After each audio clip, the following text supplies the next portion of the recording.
पहले तो सबको हमारी तरफ से सलाम, नमस्कार, good evening, good afternoon, thank you so much. बहुत अच्छा लग रहा है, फेस टू फेस बहुत दिन के बाद मीटिंग मुलाकात हो रही है। इसलिए हमने डिस्कशन रखा है ताकि जो हमारे फील्ड में आप काम होता है वो हम लोगों के सामने संक्षेप में रख सके। काम तो आप सबसे अच्छा समझते हैं, मुझे बताने की जरूरत नहीं है कि आसाम के मसाइल क्या है, मसले क्या है। जमशेद जी, आपको कुछ कहना है क्या? तो आसाम में जो हो रहा है ये कॉर्नर मुद्दे पे एक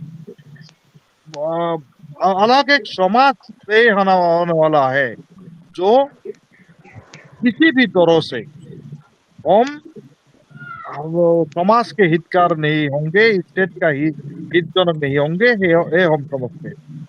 क्योंकि आपका वो डिक्लेयर फॉरेनर जितने हैं अभी 1,18,000 लोग हैं डिक्लेयर फॉरेनर, उनके बाल बच्चे मिला के 6 लाख 7 लाख से ज्यादा है।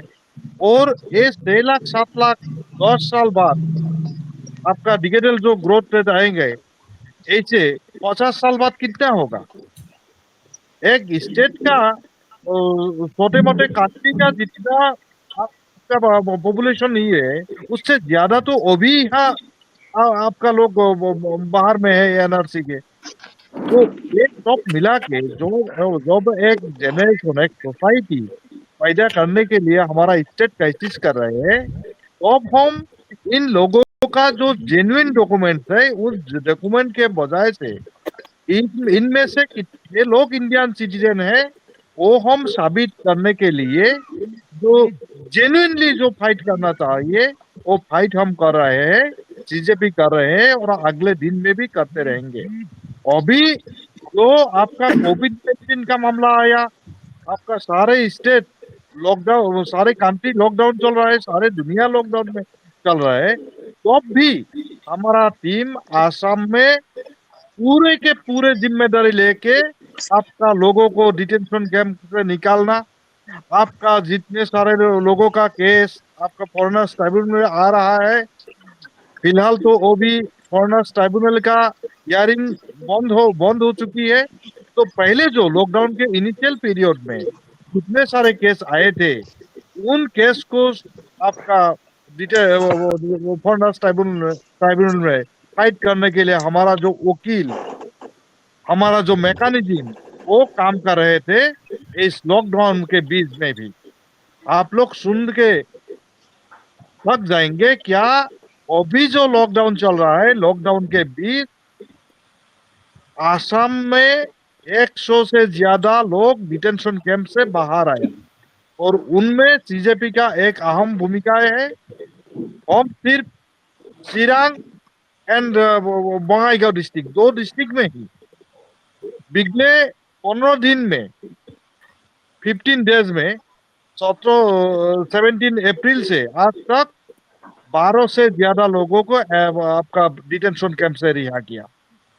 आपका वो मोरीगांव डिस्ट्रिक्ट से हमारा फारूक अहमद जाके जोरहाट से, जिसका कोई भी नहीं है, भाई नहीं है, बाप नहीं है, बहना नहीं है, उनको डिटेंशन कैंप से अपना घर लाए। अपना घर तो नहीं है तो उनका जहाँ जन्म हुआ था उन गांव में लेके आया।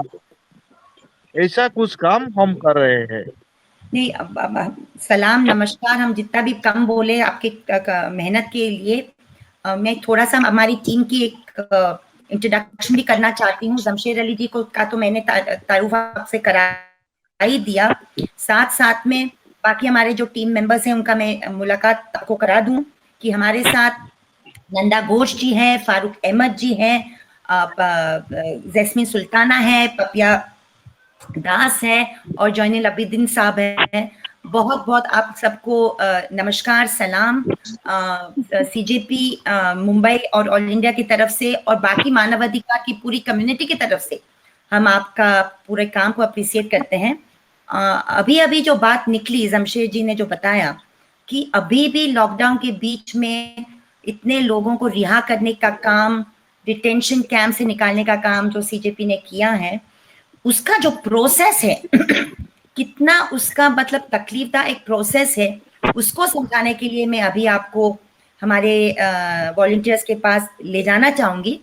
साथ साथ मैं जमशेदा को उसके पहले एक बात पूछना चाहती हूँ जमशेद जी, क्योंकि ये चीज हम लोग डिस्कस कर रहे हैं कि रिहा तो हमने कर दिया, बट सीजेपी और बाकी समाज और कम्युनिटी और सरकार का जिम्मेदारी भी है कि जो डिटेनीज रिलीज होते हैं उनका कहीं ना कहीं रिहैबिलिटेशन भी होना चाहिए। तो ये रिहैबिलिटेशन स्कीम जो अभी हम फॉर्मुलेट करने की कोशिश कर रहे हैं, उसके बारे में भी आप जरूर बताइएगा। पहले मैं जरा नंदा कोश से पूछूंगी कि प्रोसेस आप थोड़ा सा समझाइए कि ये जब काम आप करने जाते हो तो प्रोसेस में कितनी तकलीफ होती है।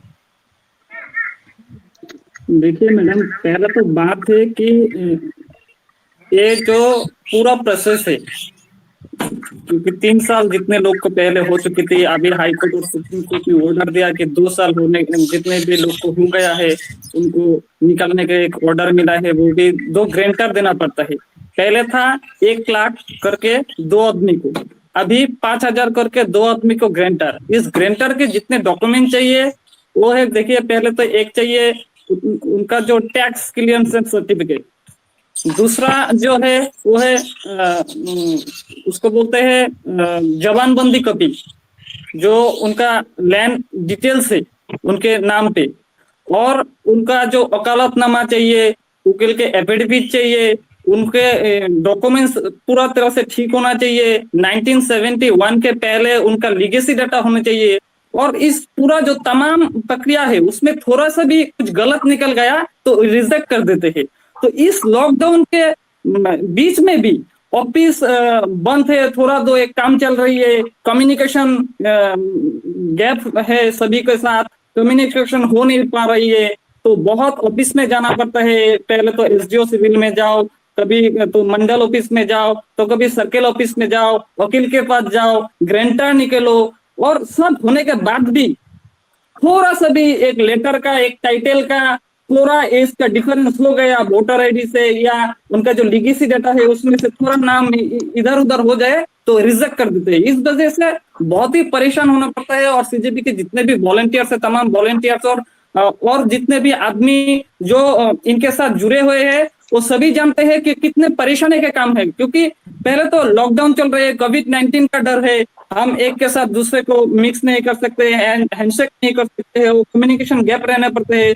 उसके अलावा ऑफिस में जाके एक काम करना, गाड़ी यूज नहीं कर सकते हैं, परमिशन निकालना पड़ता है। और इनके अलावा भी एक पूरा प्रोसेस होने के बाद ऑफिशियली जितने काम है, लैंड डॉक्यूमेंट से लेकर तक लीगेसी डाटा से एफिडेविट तक वकील का, सब होने के बाद भी अगर थोड़ा सा मिस्टेक हो जाते हैं तो रिजेक्ट कर देते हैं। तो इसलिए बहुत होशियारी पर रहना पड़ता है। थोड़ी देर पहले जमशेदा ने बोला कि चिरांग में ही लगभग 12 से 17 लोगों को इस 15 दिन में निकाला गया है। तो उसके लिए 3 रात ऐसे हुआ कि वकील, सीजीपी का जो वकील का टीम है, अब्दुल रहीम देवान और 2 असिस्टेंट था, दोनों मिलके 2 दिन काम किया। उसके बाद भी हमारा पूरा टीम, वह मोरीगांव से फारूक अहमद हो या से हमारा प्रणोय तरफदार हो चिरांग से, बंगाईगांव से, और हमारा जो अबुल कलाम आजाद हो, सभी मिलके, और जितने भी तमाम हमारा कम्युनिटी वॉलंटियर है, सोसाइटी के लोग हैं, सभी मिलके जमींदार तो निकाला, उनको डॉक्यूमेंट्स हमने चेक किया, वकील से लिखा है। उसके बाद भी जमशेदा और मैंने पूरा 3 रात नहीं सोया ये चेक करने के लिए, क्योंकि इस सिचुएशन में अगर एक भी मिस्टेक हो गया तो रिजेक्ट कर देगा, और रिजेक्ट करने के बाद फिर से पूरा प्रोसेस करना पड़ेगा। और अगर ये रिजेक्ट हो जाता है, हम नहीं चाहते कि इस इतना बुरे सिचुएशन में, जब दूसरे जेल से बहुत सारा जो दोषी आदमी है उनके वो निकाल दे रही है, तो मानविक दृष्टिकोण से जो दोष नहीं किया, जिनका थोड़ा सा डॉक्यूमेंट्स के थोड़ा इधर उधर के वजह से, जो जेन्युइन इंडियन ही है, लेकिन बात ऐसे है कि ये जिस लोगों को डिटेंशन कैंप में रखा गया हुआ है अभी तक असम में, ये सभी उन सोसाइटी के लोग हैं जो अशिक्षित है। आपने तो पूरा झेला था जब जुबैदा जी को आपने, मतलब बहुत ही हिस्टोरिकल रूप से आपने दिन रात मेहनत करके उनको निकाला। आप इसके बारे में क्या कहना चाहेंगे फारूक जी? सबसे ज्यादा हमें तकलीफ होता है ग्रांटर निकालने में। जो कि 2 साल से ज्यादा डिटेंशन कैंप में जो पड़े हुए हैं वो सब गरीब आदमी है। तो गरीब आदमी का ग्रांटर कोई नहीं हो सकता, कोई नहीं निकल के आता है कि मैं उनका ग्रांटर हूँ। तो हमें सबसे ज्यादा तकलीफ होता है ग्रांटर निकलने में। तो उस दिन जो जुबेदा खातून को हमने रिलीज किया था जोरहाट से, तो उनके लिए हमने 4 दिन लगातार जाके हमने रोहा में जाके रुका। आज एक घर में रुका, दूसरा दिन दूसरा घर में, ऐसे रुक के 4 दिन हमने वहां पे जाके रह के 4 दिन में हमने ग्रांटर निकाल के लाया।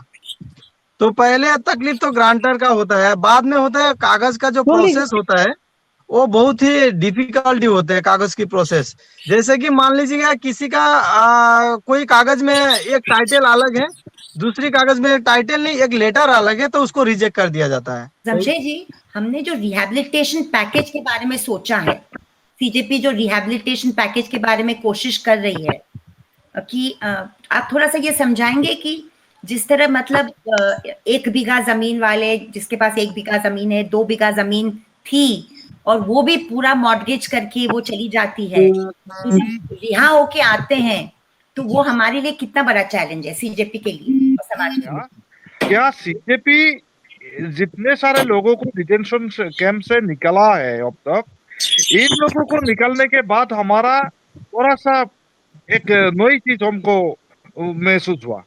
क्या पार्वती दास जो है 73 इयर्स ओल्ड लेडी, वो जो डिटेंशन कैंप से आया, उन्होंने हमको एक गुजारिश किया था, क्या बाबा मेरे को वो ओल्ड एज पेंशन मिलता था वो तुम निकाल के दो, क्योंकि मेरा जितना जमीन था जायदाद था इस चक्कर में तो बिक दिया मेरे बच्चों ने को, तो फिर भी मेरे को तो निकाल नहीं पाए, और तुम लोग तो अपना खर्चे से मेरे को जब निकाल के लाए हो तो इतना शानदार काम किया, तो तुम लोग मेरे को ओल्ड एज पेंशन का काम करो, वो निकालने का कुछ तरीका निकालो। तो प्रॉब्लम क्या है, जो डिक्लेयर फॉरेनर्स है उनका गवर्नमेंट का कोई भी आपका जो हिताधिकारी हो नहीं सकते, तो पहला मुद्दा है। दूसरा जो वो तो उनको ऑलवेज पेंशन देना, उसके लिए कोई किसी जगह अपील करना, वो तो कुछ भी काम होने वाला नहीं है। तो जो जिसका कोई रिजल्ट नहीं है उसके पीछे हम क्यों भागते। तो उसके अलावा आप देखिए खिटी सिंह नाम का एक लोग है, उन्होंने जब डिटेंशन कैंप में था उनका जो अंतिम आधा बीघा ऑफ लैंड, आपका आधा बीघा भूमि था जहां वो बसत करते थे, उस भूमि को सेल के बाद वो बेचने के बाद वो सारे पैसे दे दिया कोई किसी वर्कर को, किसी आपका वकील को, वो लोग वो तो खाया, उनका केस का कुछ भी नहीं हुआ। तो अब जब वो खिटी सिंह पे चला आया, ऐसे किशोर बर्मन जो है, किशोर बर्मन एक कोचराज है, खिटी सिंह जो आपका दालू ट्राइबल है, दालू ट्राइबल का मतलब है एक छोटा सा ट्राइबल कम्युनिटी जिसका सारे आसाम में पॉपुलेशन है सिर्फ 3200। तो इतने छोटे जो आपका रेयरली स्पेसीज जैसा बन रहा है, उनके बीच में एक ट्राइबल लोगों को, ट्राइबल लोग तो यहाँ आपका विदेशी हो नहीं सकता, वो इंडिजिनस कम्युनिटी के दायरे में आते हैं, उसके बावजूद खिटी सिंह का ये प्रॉब्लम है। किशोर बर्मन उनका सारे जमीन तो बिक दिया ही, उसके बाद शमसुल हक है, शमसुल हक है, इनका तो जमीन जायदाद बेच के दिया, और अब जब आने के बाद उनका रहने का कोई इंतजाम नहीं है, खाना पीने का कोई इंतजाम नहीं है, और 2 साल 3 साल जितने सारे लोग डिटेंशन कैंप में बिताया है, उनका जो फिजिकल हालत इतना खराब है वो कोई के काम का भी लायक नहीं है। इसीलिए हमने सोचा है क्या इन लोगों का एक रिवोल्यूशन पैकेज प्रोग्राम हम शुरू करना चाहिए सीजेपी के ओर से। किसी के एक गाय भी होते, वो भी पाल पोस के चल सकते हैं, किसी ने दुकान एक छोटा मोटा ग्रोसरी शॉप चलाते थे, उनका ग्रोसरी शॉप अपोज करना, ये हमारा जिम्मेदारी होते हैं। जो शामसुल हक है, शामसुल हक का एक थोड़ा सा भूमि में एक छोटा सा पॉन्ड था, तालाब था, उस तालाब में कुछ मछली वो पाल हाँ, पोष करते जमशेद, हम थे। उसके ऊपर आएंगे थोड़ा सा, हम आएंगे उसके ऊपर थोड़ा सा, ये भूखमरी और कोविड की महामारी के ऊपर भी थोड़ा सा हम डिस्कशन करेंगे, क्योंकि आप लोगों ने जो हमें रिपोर्ट दिया है, और मैं उसमें अपने जॉनदीन जी और प्रणय जी को लाना चाहूंगी कि जो रिवरीन एरियाज में और बाकी आसाम में जो अग्रेरियन क्राइसिस, एग्रीकल्चर लेबर को लेकर जो क्राइसिस चल रहा है, जो मजदूर है, जो खेत मजदूर है, उनके बारे में थोड़ा सा पोजीशन आप हमें बताइए। कि एक नंदू जी का रिपोर्ट भी था हमारे पास कि पूरे खेतों में टमाटर, बैंगन, लेमन, वाटरमेलन सब सूख रहे हैं, और कोई भी मतलब पाइपलाइन खुला नहीं है फार्मर्स से लेके, या तो डेयरी प्रोडक्ट से लेके प्रोडक्शन सेंटर्स तक, या बेचने के लिए। तो थोड़ा सा हम चाह रहे हैं कि जॉयनलीन और उसके बाद प्रणय जी भी उसके ऊपर थोड़ा सा हमें एक छवि दिखाएं बाकी देश को कि क्या हो रहा है ये एग्रीकल्चर क्राइसिस को लेकर, ये महामारी के बीच। जॉयनलीन, और जो हमारा जो असम में चिरांग डिस्ट्रिक्ट में बहुत सारा ऐसा कृषक है कि उसका हेलो हाँ जी बोलिए प्रणय। हाँ, और जो असम में चिरांग डिस्ट्रिक्ट नहीं है, ऐसे ही बहुत सारा डिस्ट्रिक्ट है कि जो कृषक है, खेतियों के जो फार्मर जो है, उसका जो टमाटर है और जो सब्जियां क्या खेत करता है, वो लोग बिक नहीं सकता, क्योंकि लॉकडाउन से उस लोग ने कोई भी बाजार जा नहीं सकता, तो इसलिए उस लोगों का जो सब्जियां है सब खेत में ही ऐसे ही पस रहा है, इसलिए वो लोग का बहुत सारा नुकसान हुआ है।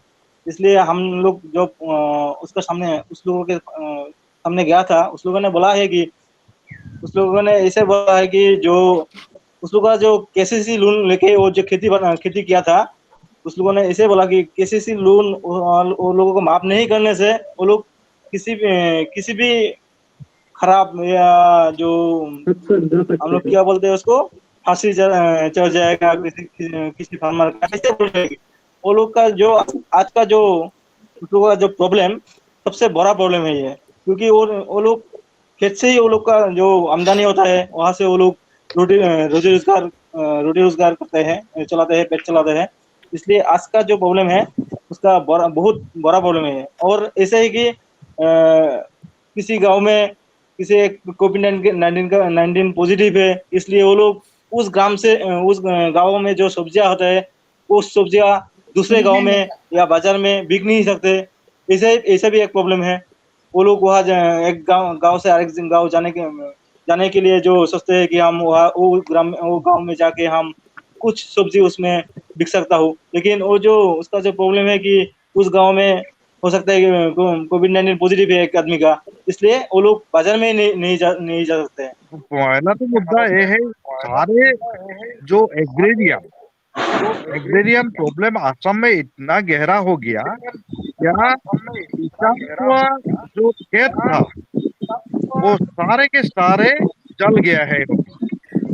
अपना अगले दिन सारे साग सब्जी के लिए जब लाइन लगेंगे तो उसका सप्लाई करने के लिए कोई भी नहीं रहेगा। ये पहला मुद्दा है। और जो आपका डेप्थ के बीच हमारा किसान लोग फंस गए हैं, इससे तो निकलना बहुत सारे मुश्किल हो जाएगा। ये दूसरा एक बात है। और तीसरे एक बात मैं बोलना चाहता हूँ, क्या गवर्नमेंट ने जो कुछ किया है, किसान का जो इतने साग था, सब्जी था, ये बेचने के लिए, मार्केट में लाने के लिए इतने कोशिश करना चाहिए था। जो पदक्षेप लाना चाहिए था वो ले नहीं पाया। पपिया जी, मैं आपसे थोड़ा पूछना चाहती हूँ पपिया जी कि अभी जो ये कोविड-19 की जो क्राइसिस है, उसमें स्ट्रैंडेड लोग हैं, उसमें बहुत सारे पिलग्रिम्स का मसला है, आपको पता है कि आसाम के बाहर लोग स्टैंडर्ड हैं, आसाम के अंदर लोग स्टैंडर्ड हैं। आप काफी महिलाओं के साथ काम कर रही है, मास्क बनाने का काम आपने किया है और सीजेपी के साथ तो आप जुड़ी हुई है। तो आप क्या कहना चाहेंगे कि ये महामारी के बीच में लोग किस तरह ये पूरा लॉकडाउन को झेल रहे हैं, और महिला खास करके महिला के बारे में बात करूं तो लॉकडाउन में जो विधवा महिला है, विडो वुमेन, और जो सिंगल मदर है, अकेली रहने वाली औरतें हैं, उनको बहुत सारे तकलीफों का सामना करना पड़ रहा है। जैसे अकेली महिला होगा, वो काम करके अपना घर चलाते हैं, बच्चों का पढ़ाई का खर्चा उठाते हैं, उसका काम करना बंद हो गया। घर में काम करने वाली जो औरत है, हाउसमेट है, जो वो लोगों का घर, दूसरों के घर जाके काम करना भी बंद हो गया, तो उसका घर चलाना भी मुश्किल हो रहा है। और जो विडो वुमेन है, जिनका देखभाल करने के लिए कोई भी नहीं है, या लड़का बाहर रहता है, बाहर काम करता है, वो लड़का अभी यहाँ पर आ भी नहीं सकते है, और पैसा भेजना का भी उनके पास कोई तरीका नहीं है, क्योंकि वो ही खुद ही दिक्कत में है वहाँ पे। तो इस तरह से वो विडो वुमेन, वो सिंगल वुमेन, उन लोगों का तो बहुत ही प्रॉब्लम हो रहे हैं। हम लोग अभी जो चुन के किसी बहुत सारे एरिया में वैसे वुमेन को ढूंढ के सीजेपी की तरफ से हेल्प किया है अभी तक। और जो मास्क बनाने का काम है, उसमें ही बहुत सारे महिला को एंगेज कर दिया गया है, बहुत सारे महिला को एंगेज कर दिया गया है, इसलिए ताकि उनका कुछ रोजगार हो सके, उससे कुछ हेल्प हो सके, उसका घर चल सके। तो जो इधर क्या कहते हैं, वो सिलेंडर जो औरत की एक आम जरूरत है, खाना बनाने के लिए पड़ता है, चाहे वो फ्री कर दिया हो या उसका दाम घटा दिया हो, लेकिन वो अवेलेबल नहीं है। हमारा ही एक जाना पहचाना है कोकराझार में, उनको अभी तक, वो कई दिनों से सिलेंडर की कोशिश में है, लेकिन सिलेंडर नहीं मिल रहा है उनको। औरत की और एक जरूरती चीज है सैनिटरी पैड्स, वो भी अवेलेबल नहीं है, मार्केट में नहीं मिल रहा है। तो ऐसे औरत का बहुत ही माने दिक्कत हो रहे हैं उन लोगों को। जैस्मिन जी, आपने बीमारी का देखा कि हमारे जो सर्वाइवर्स हैं, जो डिटेंशन कैंप से निकलते हैं, या जो ये नागरिकता के मामले में झुंडते हैं जैस्मिन जी, उसमें महिला जो है उसको बीमारी भी होती है, मेंटल डिप्रेशन होता है, लोग सिक लोग जो है, जो बीमार लोग हैं, उसके बारे में आप क्या हमारे दर्शकों को बताना चाहेंगी कि जो बीमारियां हैं वो ये समाज किस तरह जीता है? तो मैं पहले बताना चाहती हूँ हेल्थ सेक्शन और सिक पीपल के बारे में। हमारे यहाँ पर जो हालत है वो बिल्कुल भी ठीक नहीं है। यहाँ के मैक्सिमम लोग मजदूर लोग हैं, और इसी कारण ये लोग घर से बाहर तो लॉकडाउन के वजह से निकल नहीं सकते। ऊपर से इन लोगों की आर्थिक अवस्था भी बहुत खराब है, बाहर जा नहीं सकते तो काम काज भी तो कर नहीं सकते, इसलिए तो ये लोग ऊपर से पहले से, जो लॉकडाउन से पहले और लॉकडाउन के समय जिन जिन लोगों को बीमारी हुई है या बीमार आदमी थे, उन लोगों को बहुत बड़ी परेशानी हुई है। स्पेशली जो लोग, कुछ लोग तो ऐसे बीमार लोग हैं, किडनी का प्रॉब्लम है, किसी को हार्ट की बीमारी है, किसी को पाइल्स है, तो किसी को हाई ब्लड प्रेशर है, डायबिटीज है, कैंसर पेशेंट है। तो इन लोगों को तो हफ्ते में, महीने में डॉक्टर को चेकअप करने के लिए जाना ही पड़ता है, लेकिन लॉकडाउन के वजह से ये लोग घर से बाहर निकलना तो दूर की बात सोच भी नहीं सकते।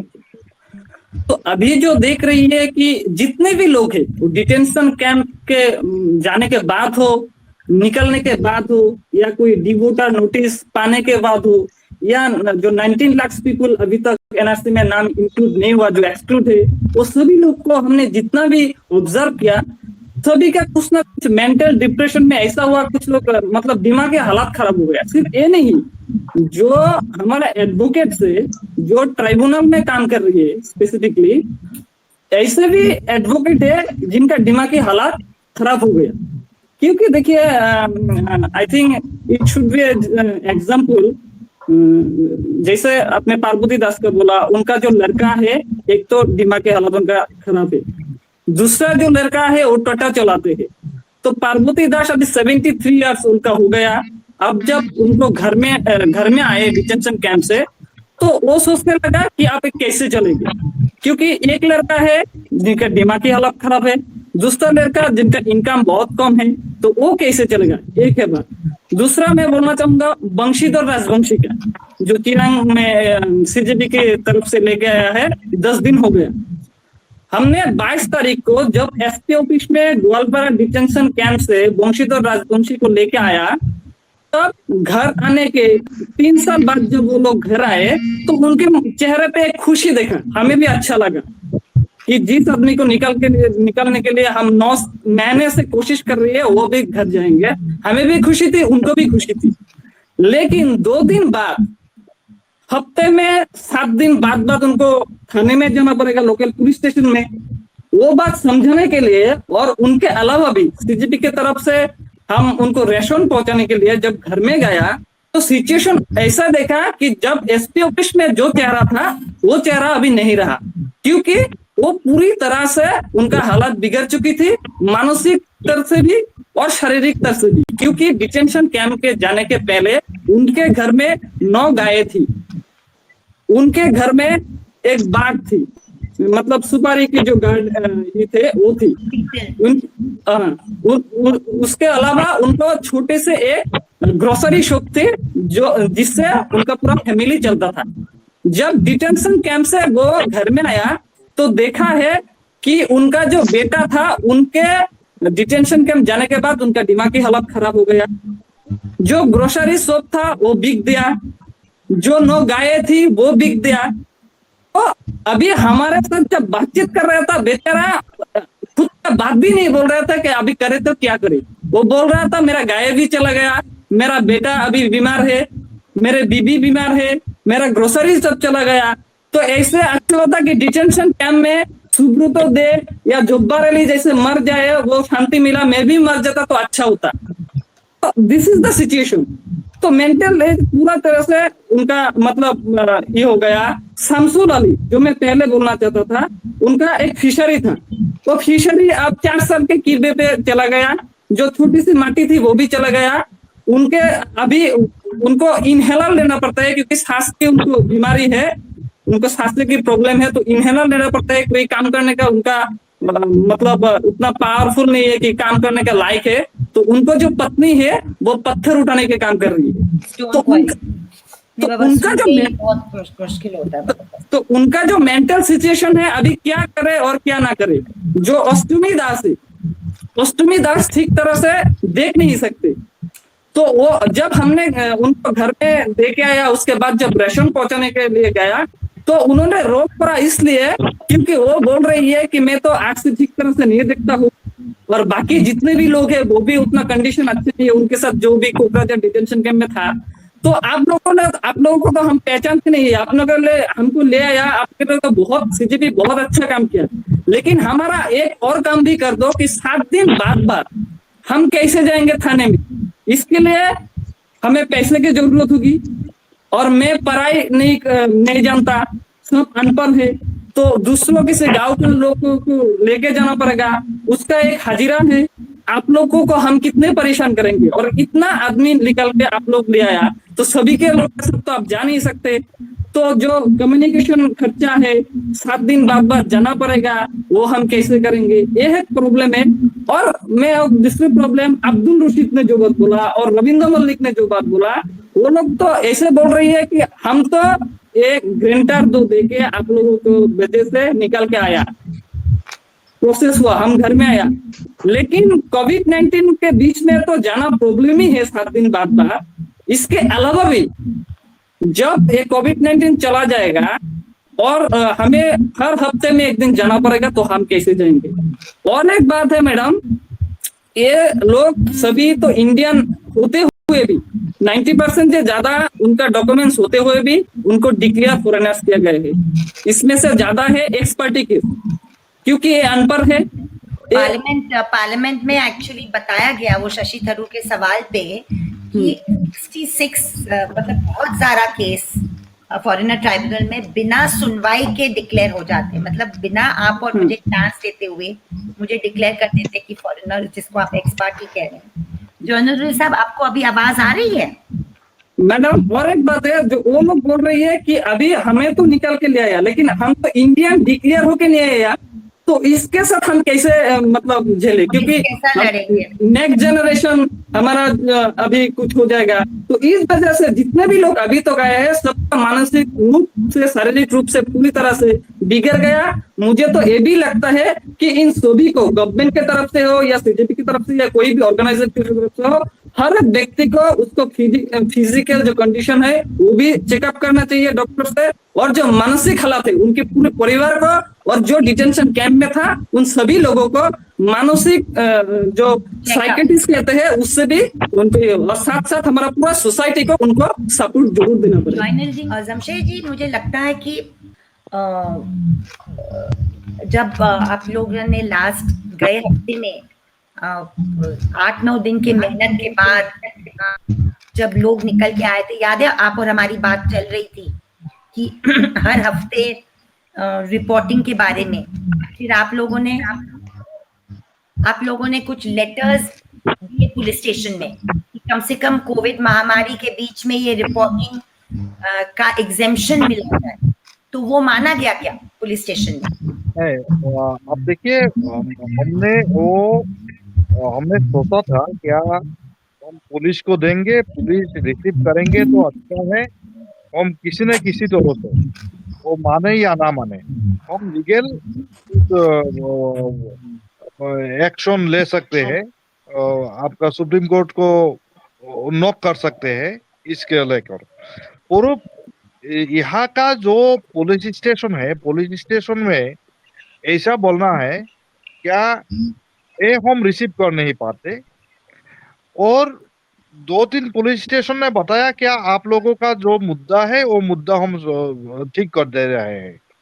तो पहले तो ऐसा था, जो ऑन बेल डिटेंशन कैंप से आया है उन लोगों ने हफ्ते में एक बार पुलिस स्टेशन में प्रेजेंट होना पड़ेगा, अटेंडेंस देना पड़ेगा। अभी कोविड महामारी के बीच जब तक लॉकडाउन रहेगा उतने दिन तक आपका पुलिस खुद आपका वो जो फॉरेनर जो लोग डिटेंशन कैंप से आया है उनका घर जाएंगे और वो अटेंडेंस घर में ही लेंगे, लाने के बाद जो रिपोर्ट देना है वो दे देंगे। ऐसा कुछ instruction, oral instruction 2-3 police station ने दिया है। और हम चाहते हैं सारे आसाम में एक इस कोविड महामारी के बीच में ऐसा किसी लोगों को घर से पुलिस स्टेशन बुलाना, उनके लिए भी हम समझ गए। तो हमारा सजेशन है कि हमारा सजेशन है कि यही 3-4 पुलिस स्टेशन के साथ जो हमारा तजुर्बा है वही हम चाहे गुवाहाटी हाई कोर्ट या तो सरकार के सामने रखे, ताकि कम से कम जैसे आपने बताया कि दुर्गा पूजा तक अगर इस तरह का लॉकडाउन चलने वाला है आसाम में और पूरी चीज बंद होने वाली है, तो आर्थिक रूप से तो लोग वैसे भी बहुत तकलीफ में होंगे, उनको तनख्वाह नहीं मिलेगी, उनको रोजगार नहीं मिलेगा। तो कम से कम ये दूसरी बात तकलीफ की ना हो, इसके लिए हम सुझाव कर रहे हैं। ठीक है, अभी हम थोड़ा सा वाइंड अप करना पड़ेगा हमारा डिस्कशन। मुझे सिर्फ ये बताना है कि 1997 में 3 लाख डी वोटर थे इलेक्शन कमीशन ने जब ये मामला शुरू किया था। 23 साल में 5087 केस हर साल धीरे धीरे करते करते अभी वो फिगर 1,13,000 हो गया।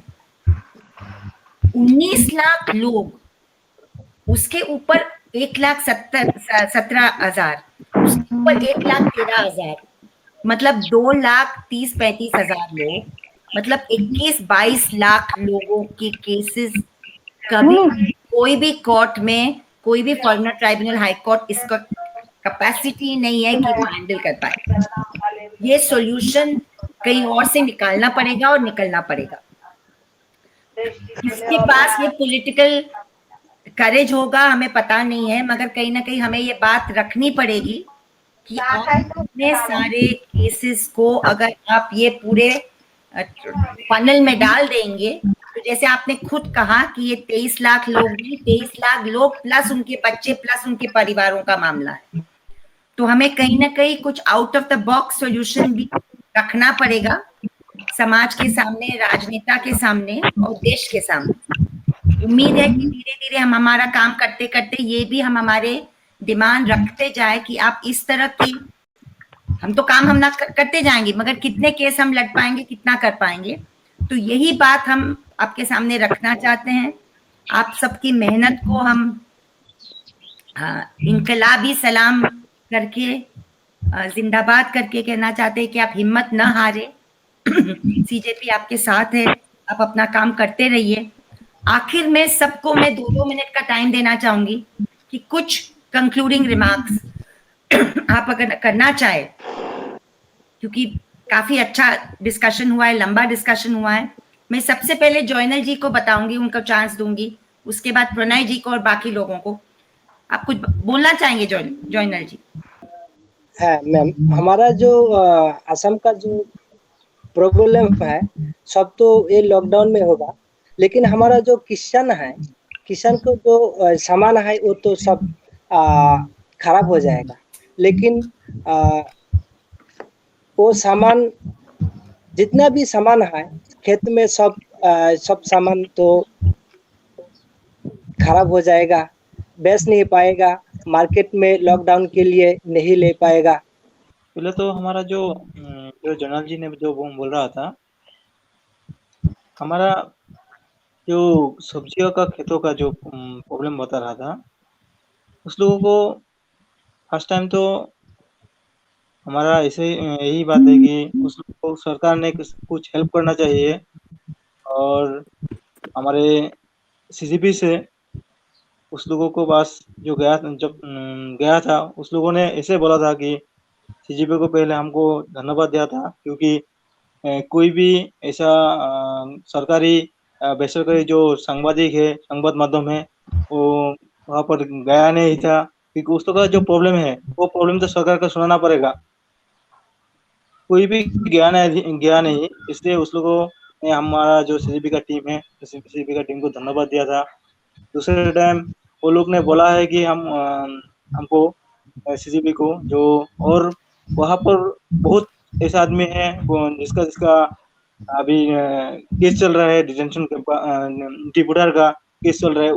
वो जो केस है, ये जो अब लॉकडाउन की वजह से जो लोगों का क्षति हुआ है, उस लॉकडाउन जाने के बाद उस लोगों का जो केस रिस्टार्ट होगा, किसी का ऐसा कि एनआरसी में नाम नहीं आया, वो महामानव सुप्रीम कोर्ट ने एक गाइडलाइन दिया है कि वो लॉकडाउन के बाद में ये काम फिर शुरू होगा। ये शुरू होने से उस लोगों का जो प्रॉब्लम होगा, अभी भी जो प्रॉब्लम हो रहे हैं वो बहुत बड़ा एक प्रॉब्लम है। उस लोगों का ऐसा बात है कि हम लोग का जो ये प्रॉब्लम है, ये प्रॉब्लम सरकार नहीं सॉल्व करेगा तो हम लोगों का कोई रास्ता नहीं रहेगा चलने का, ये बात बताया है। पपिया जी?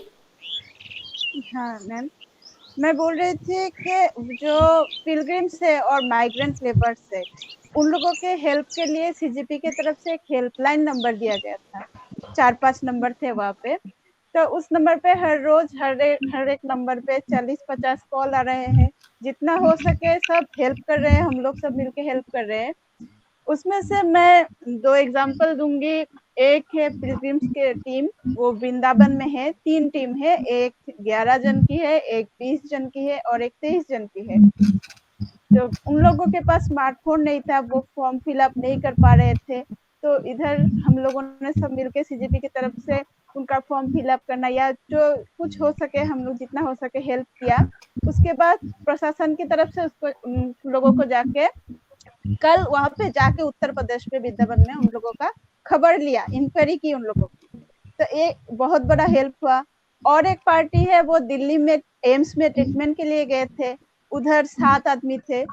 उन 7 आदमी का भी परसों जाके हम लोग सीजीपी की तरफ से जितना हो सके हेल्प किया, और वहाँ के प्रशासन जाके परसों उन लोगों से डिस्कस की कि क्या तकलीफ है या वगैरह। और जो माइग्रेंट लेबर्स है, उन लोगों का बहुत दिक्कत हो रही थी वो फॉर्म फिलअप करने में, क्योंकि बहुत के पास स्मार्टफोन नहीं है। स्मार्टफोन जिन लोगों के पास नहीं है उन लोगों से हमने लिंक लिया, लिंक लेके उनका डिटेल्स लेके खुद के फोन से वो फॉर्म फिलअप किया। और ऐसा भी हुआ कि फोन है लेकिन वो फॉर्म फिलअप नहीं कर पा रहे हैं, उनको फोन लाइन में रख के हम लोग फोन में बता के माने स्पेलिंग तक, ये लिखिए स्पेलिंग, ये लिखिए स्पेलिंग, ऐसे कर करके वो फॉर्म फिलअप करवाया। इसलिए वो लोग जो जितने लोगों का हेल्प हुआ है वो लोग सीजेपी को बहुत बहुत थैंक्स बोला है। और बहुत का और एक है करीमगंज में जिनका कैंसर पेशेंट थे, वो उनका तो वो मनी भी रिसीव हुआ, इसलिए वो सीजेपी की मदद से ही हुआ, जितना भी हुआ 25,000 रुपया उनको मिला। वो बहुत हमारा शुक्रगुजार किए हैं। 26 तारीख में जो लॉकडाउन हुआ उनके बाद 26 तारीख में हमारा एक मैसेज आया बेंगलोर से, जहाँ पे 60 स्टूडेंट्स था। तो हमने मुंबई ऑफिस में भी रिपोर्ट किया था। और खुशी की बात है कि सीजीपी की एक टीम उनको खाना पहुंचा दिया 2 दिन बाद। उसके बाद भी सीजीपी की तरफ से जब ये रिपोर्ट किया, असम प्रदेश कांग्रेस की जो प्रेसिडेंट है रिपुन बोरा जी, वो कर्नाटक के जो प्रेसिडेंट है कर्नाटक के प्रदेश कांग्रेस के प्रेसिडेंट, उसके साथ जोगाजोग करने के बाद वो भी हेल्प किया। तो ऐसे तरह हेल्प हुआ है। लेकिन मैं एक असली बात कहना चाहता हूँ कि जो लॉकडाउन हो गया ठीक ठाक है, कितना देर तक चलेगा हमें भी पता नहीं। कोविड-19 आ गया, लॉकडाउन हो गया, लेकिन ये सीजीपी की तरफ से जितना मदद करना है हम कर लेंगे। लेकिन असम ऐसा एक स्टेट है जहाँ पे लगभग 60-70% लोग किसी के काम कर रही है, किसान के साथ जुड़ा हुआ है। बहुत माइग्रेंट लेबर बाहर में काम कर रही है। जो लेबर बाहर में काम कर रही है उनके घर में अभी खाना नहीं है। फॉर एग्जाम्पल मैं बोलना चाहता हूँ कि चिरांग के जो बॉर्डर एरिया है, इंडो भेटोन एरिया, उधर में बहुत आदिवासी ट्राइबल फैमिली है जिसका घर का लड़का लोग केरला में, बेंगलोर में, गुजरात में, महाराष्ट्र में काम करते हैं। तो अभी ऐसा हुआ कि उनके घर में जो किसान था वो काम नहीं कर पा रही है। जो खेती का अनाज था वो बाजार में लॉकडाउन के कारण बंद है, तो बिक नहीं जा रही है। और जो लड़का लोग पैसा भेज रहा था वो भी भेज नहीं सकता। गवर्नमेंट के तरफ से बोल रही है कि जिसका रेशन कार्ड नहीं है उनका अकाउंट में हम 1,000 रुपया डाल देंगे। मैं बोलना चाहता हूँ कि कुछ लोग रिसीव किया है, कुछ लोग नहीं किया है। जो लोग रिसीव किया है वो टाउन में आके 30-40-20 किलोमीटर आके कैसे एटीएम से निकालेगा? उनके लिए कोई कम्युनिकेशन व्यवस्था नहीं है, मार्केट बंद है। तो इस सिचुएशन में सीजीपी तो हेल्प करेगा, लेकिन और भी कम्युनिटी के जितने लोग हैं हेल्प करेगा जिनका कैपेसिटी है। लेकिन मैं सरकार का क्या जिम्मेदारी है? सरकार से मैं गुजारिश करूंगा कि एक परिकल्पित एक रूटीन होना चाहिए जो देखे पहले उन लोगों को। मिडिल क्लास का तो प्रॉब्लम है, अपर क्लास चल जाएंगे, लेकिन जो समाज के एकदम नीचे स्तर के जो ट्राइबल आदिवासी है या कोई भी मुस्लिम एरिया हो, कोई भी हिंदू एरिया हो, जो बहुत ही इकोनॉमिक कंडीशन जिसका बहुत बुरा हाल है, जिसका लड़का लोग बाहर में काम कर रही है, या जो किसान है या जो लेबर है, उन सभी को कम से कम जितना दिन लॉकडाउन रहे और लॉकडाउन के इफेक्ट में उनका जितना भी इकोनॉमिक कंडीशन बुरा हो, उन सभी को कम से कम खाने का बंदोबस्त गवर्नमेंट से पूरी तरह से प्रॉपरली कर दीजिए। और नागरिकत्व के बारे में बोलना चाहूंगा कंक्लूड। जो हमने देखा कि असम में लॉकडाउन के 2 दिन पहले भी नोटिस जारी किया गया है। सेजुबाला घोष का मामला सभी का मालूम है। उसके अलावा बोंगाईगांव डिस्ट्रिक्ट के जामदोहा जो एक इलाका है जिसको सभी का घर इस बार असम के बाढ़ में चला गया है। तो एक तरफ से उनका घर चला गया, अभी वो झोपड़ बना के नदी के बगल में रह रही है। दूसरी तरफ से लॉकडाउन आ गया, सभी लेबर है, किसान था, उनका पूरा जमीनें चला गया। उसके अलावा भी गवर्नमेंट की तरफ से फॉरेनर ट्राइब्यूनल से तो नोटिस आया, उसको ट्राइब्यूनल में जाना पड़ेगा। तो जब एक रिपोर्ट हुआ, सीजीपी की टीम से पूरा गया है, उधर में पूरा डॉक्यूमेंट्स लेके आया। हमारा जो एडवोकेट्स है उन एडवोकेट्स को वो डॉक्यूमेंट्स दिया। हम पूरी तरह से तैयार है, क्योंकि परसों भी एक खबर आया है, कल भी एक खबर आया है कि एनआरसी अथॉरिटी अभी लॉकडाउन खुलने के बाद ही वो नोटिस जारी करेगा जो 19 लोग जो एनआरसी से बाहर है। और इसके साथ साथ ट्राइब्यूनल का काम भी निश्चित रूप से चलेगा। तो अभी तो ट्राइब्यूनल बंद है, लेकिन हमारा एडवोकेट, हमारा पैरालीगल टीम हर तरह से फोन से बातचीत होते रहते हैं, मीटिंग होते रहते हैं। हम पूरे तरह से तैयार है कि जब भी लॉकडाउन खुलेगा, ये जितना लोग का भी है, हम केस हैंडल कर लेंगे। फिर भी सीजीपी टीम पूरा तैयार है। फिर भी मानविक दृष्टिकोण से मैं गवर्नमेंट से गुजारिश करूंगा कि जिनका खाने का चावल नहीं है, जिनका घर बाहर में चला गया, उन सभी को आप लोग देखते हुए कम से कम इस लॉकडाउन में, जब पूरे विश्व का मानविक रूप से फिर से सोचने का टाइम हो गया कि मनुष्य का क्षमता ही सब कुछ नहीं है। इन बेचारे लोग कोई पॉलिटिकल पार्टी का लोग नहीं है, ये कुछ पॉलिटिकल नहीं, इसके सिर्फ एक ही बात सोचना है कि हम कैसे चलेंगे, हमारा पेट कैसे चलेंगे। तो उन लोगों को अगर विदेशी नोटिस देके लॉकडाउन खुलते खुलते ही उनको हैरेसमेंट करेगा तो ये बहुत बुरा काम होगा। इसलिए मैं सरकार से गुजारिश करूंगी कि हमारा सीजीपी की तरफ से जो करना है हम कर लेंगे। हम पूरी तरह से प्रिपेयर है कि लॉकडाउन खुलते ही कैसे एक केस हम हैंडल करेंगे, वो प्रिपेयर है। लेकिन फिर भी सरकार से गुजारिश करूंगा कि जितने भी लेबर है, जितना भी किसान है, जितने भी गरीब मजदूर है, वो सभी के लिए कम से कम खाने का बंदोबस्त करे। और असम में, खास करके असम में, जो असम के सभी लोग, असमीज लोग, सभी लोग बहुत अच्छे हैं, लेकिन आप लोग थोड़ा इन लोगों को रहम कीजिए, क्योंकि जिस लोगों का घर बाहर में चला गया, जो लोगों का पेट भूखा है, जिसको खाना ले रही है, कम से कम नागरिकत्व के मामले में लॉकडाउन खुलते खुलते ही उनको परेशान मत कर दीजिए, नहीं तो सोसाइटी आपको माफ नहीं करे। यही बात और मैं लास्ट में बनना चाहूंगी, नंदू जी यही बात पे बात ला चुके। मैं इसी को लेकर जमशेद जी को, उनको एक चांस दे रही हूँ पूरा मामले को कंक्लूड करने के लिए। और मुझे लगता है कि जिस तरह नंदू जी ने बहुत पावरफुली बताया है कि नागरिकता के मसाइल पे भी कम से कम 2 साल लॉकडाउन होना चाहिए। जैसे कोविड महामारी का लॉकडाउन है, उसको देखते हुए कम से कम 2 साल में फॉरेनर ट्राइब्यूनल हो, असम बॉर्डर पुलिस हो, डी वोटर हो, कोई भी प्रक्रिया न हो, ताकि लोगों को कुछ ना कुछ रिकवरी टाइम मिले खाने पीने के लिए, सांस लेने के लिए। जमशेद जी, पहला तो मुद्दा ये है, क्या हम एक बहुत गंभीर तरफ से चल रहा हूँ, क्योंकि जो लोग बाहर में रहते हुए हैं, जो स्टूडेंट लोगों है, उन लोगों को और स्टेट में, अपना स्टेट में रिटर्न करना एक जिम्मेदारी काम होते हैं गवर्नमेंट का, और ये जिम्मेदारी अच्छा तरह से निभाना है सरकार को। दूसरा जो बात है, जो लोग स्टूडेंट है, वो पिलग्रिम्स हो सकते, आपका जो स्टूडेंट्स हो सकते, माइग्रेंट और लेबर हो सकते, जो आपका बीमारी हो सकते हैं, उन लोगों को अच्छा तरह से वहां रहने का जो कुछ इंतजाम करना है वो गवर्नमेंट का रेस्पॉन्सिबिलिटी है। क्योंकि जो आकस्मिक जो लॉकडाउन हुआ है, उसके जिम्मेदारी इन लोगों के सिर पर हम दे नहीं सकते।